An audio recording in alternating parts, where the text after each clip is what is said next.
Bon, aujourd'hui, je suis à la marche pour la Palestine. On va essayer de leur donner de la force et d'interviewer les gens.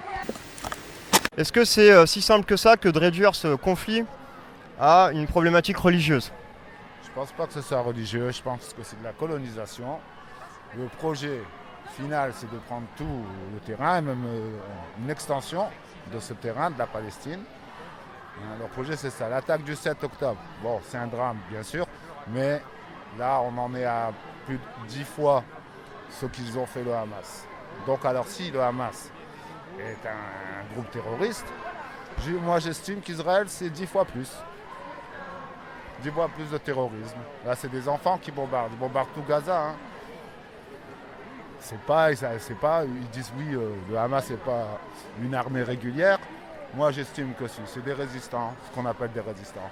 Parce que si eux, c'est des terroristes. Donc l'Algérie elle a eu le même souci. Hein. Ouais. Les résistants, on les traite terroristes. On pense à la, On a aussi. Hein. la résistance française ou en Voilà. Algérie. Il y a la résistance, elle n'est pas forcément, elle peut être réactionnaire comme progressiste Exactement. au niveau des idées politiques. L'adversaire, la seule chose à faire, c'est terroriste. De toute façon, le mot terroriste, c'est un fourre-tout. Quand on veut attaquer quelqu'un, on dit bah, c'est des terroristes. Comme Poutine il attaque l'Ukraine, il dit c'est des terroristes. Ou même jusqu'au nom nazi, enfin voilà. Est-ce que le conflit entre Israël et Palestine, c'est juste un conflit religieux? Non, pas du tout. C'est un conflit de terre. La religion n'a rien à voir dans ce problème-là. Nous, on n'est pas contre, par exemple, contre les juifs ou c'est pas ça le conflit. Le conflit, c'est la terre qu'Israël a volée, qui ne lui appartient pas. Et historiquement d'ailleurs, c'est les Anglais, je crois, hein, c'est ça qui. Oui, c'est les Anglais qui les ont ramenés en Palestine et les Palestiniens les ont accueillis les bras ouverts. Sauf que plus le temps avance et plus ils volent leurs terres et plus ça va et plus ça s'empire. Et est-ce que tu trouves que globalement les organisations de gauche, les forces politiques, ont été à la hauteur de ce moment? En tout cas, ils sont pas reconnus. Oui, ouais. Le LFI, ils disent franchement que voilà, qu'ils estiment aussi que c'est du terrorisme d'État, ce que fait Israël en Palestine. Et l'Europe qui laisse tout faire.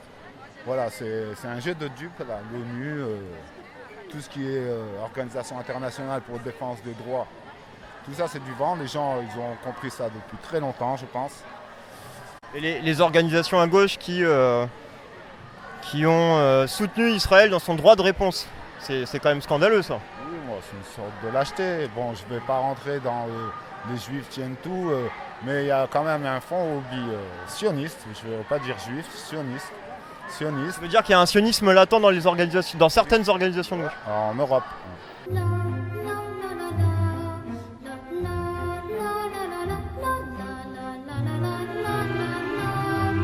Et est-ce que tu trouves que globalement les organisations de gauche, politiques, ont été à la hauteur de cet enjeu historique, de cette situation historique qui est exceptionnelle? Depuis le 7 octobre, Ouais. je pense qu'ils ont essayé de faire le plus possible. Pour rappel, il y a quand même des organisations de gauche qui ont soutenu Israël dans un droit de réponse proportionné, soi-disant. Moi, alors là, c'est le droit de réponse, ok, ils peuvent se défendre aussi, mais là, c'est vraiment plus que de la défense. Là, c'est de l'acharnement et ils tuent que des civils. Il n'y a aucune personne du Hamas qu'ils ont tué pour l'instant et franchement, non. C'est pas un droit de défense, là, c'est plus que de la défense. Là, c'est de l'acharnement et c'est un massacre. Ouais, une dernière petite question. T'as Lutte ouvrière, par exemple, qui se positionne de la manière suivante. Tu vois, ils appellent le prolétariat palestinien et le prolétariat israélien à s'unir. Est-ce que c'est réaliste, une telle ligne? Je sais qu'il y a des Palestiniens et des Israéliens qui travaillent ensemble. Là-bas, pas ici. Bah, ici aussi sûrement, mais là-bas, qui travaillent ensemble pour essayer de régler. Mais bon, avec Netanyahou, avec le sionisme, c'est impossible. Eux, leur but, c'est pas de solution à deux États, ça c'est clair. Et leur but, c'est de prendre toute la Palestine. Là, ils sont en train de virer les Palestiniens de la bande de Gaza. Ils attaquent le nord et après, ils vont attaquer le sud. Ensuite, la Cisjordanie. C'est ça qui va se dérouler. Je pense. Après, on verra. J'espère que l'avenir me donnera tort. Et alors moi, je suis pas assez renseigné sur le sujet, mais au niveau des solutions, j'entends parler de solutions à deux États, solutions à un État. Est-ce que tu as un avis, toi, là-dessus?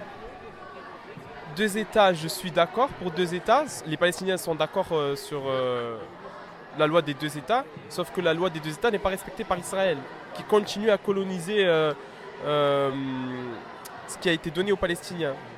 Ils veulent absolument prendre tout ce qui leur appartient. Leur but final, c'est qu'il n'y ait plus de Palestiniens sur la terre de Palestine. Ouais. Est-ce qu'on peut parler de génocide, d'épuration ethnique? Génocide, bien sûr, là, ce qui se passe depuis le 7 octobre, et ça se passe même bien avant, parce que les gens ils pensent que ça se passe que depuis le 7 octobre, mais c'est un génocide qui se passe là, en Palestine.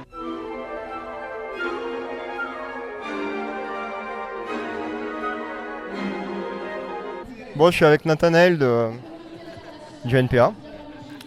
Est-ce que le conflit Israël-Palestine est réductible à un pur conflit religieux Bah non, si c'était le cas, je pense qu'on pourrait réduire beaucoup de conflits à autre chose que ce qu'ils sont, mais là c'est une question de colonisation et d'impérialisme et de pays, notamment les États-Unis en ce moment, mais la France qui soutient allègrement aussi ce truc-là, d'avoir un espace au Moyen-Orient qui leur soit complètement acquis de fait, parce qu'ils peuvent survivre que sans l'aide américaine, militaire, économique aussi, et ça sur le dos des Palestiniens, et il n'y a jamais eu de...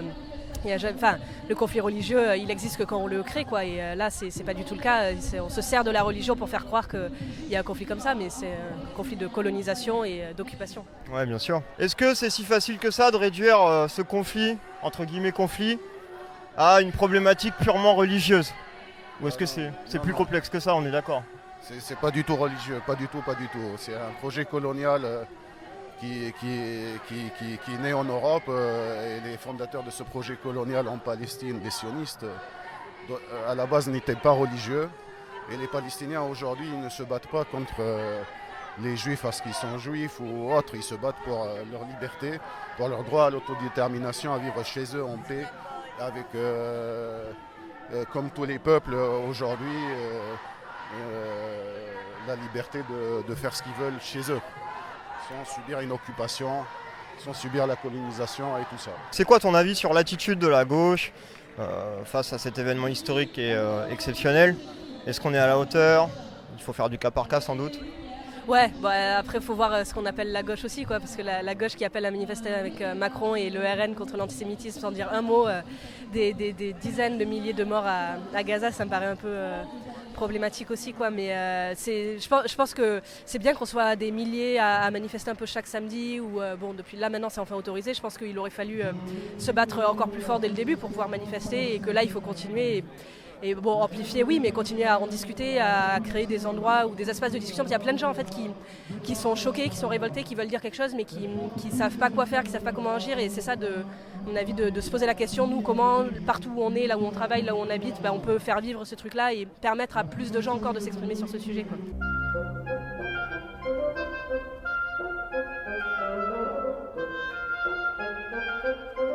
Est-ce que tu trouves que globalement les organisations politiques de gauche, les forces politiques de gauche ont été à la hauteur de l'événement historique?